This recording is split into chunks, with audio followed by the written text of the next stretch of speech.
Welcome to this week's Torah lesson. This week's Torah portion is Parsha Nasso.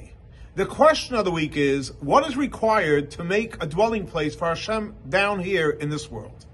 So in this week's Torah portion, Parsha Nasso, the Torah says, Nasso es roish b'nei Gershon gam heim, to elevate the head of the family of Gershon. Also them, referring to where the end of last week's Torah portion, it speaks about Nasso, to elevate the head of the family of Kahas.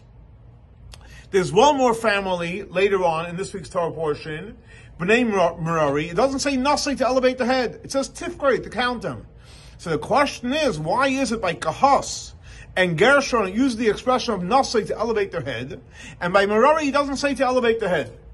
So the Rebbe explains, on a spiritual level, what does it take to make a dwelling place for God in this world?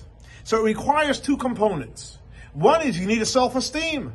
You need to feel good about yourself. You need to realize Hashem is talking to you to do the job of making a dwelling place down here in this world. But on the other hand, you also need to be humble. Because if you're arrogant, you can't do the job. Gershon and Kahas, they represented the idea of having a strong self-esteem. And that's why he says, Nasso, you have to elevate their head.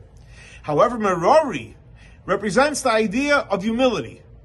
And you need basically both components in the temple. One is the component of having a good self-esteem, which is represented by Gershon and Kahas, and the other one, humility, in reference to the tribe Merari. And that's when it comes to Gershon and Kahas, it uses the term Nasso to elevate, versus Merari, he does this to count them. So the answer to the question, what do you need to make a dwelling place for God in this world? You need two opposite traits. On one hand, you need to have a healthy self-esteem to realize that God empowered us to make a dwelling place for Him here.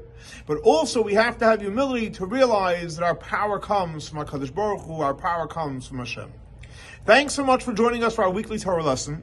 This week's Torah lesson is dedicated to the memory of Baruch ben Aryeh, Shlomo Yosef, Rachel Baslipa, and Sina Basara. May their souls be elevated by Torah we're studying in their memory. For more information, please see our website, chabad.org. Have a great and blessed week. Shavua Tov.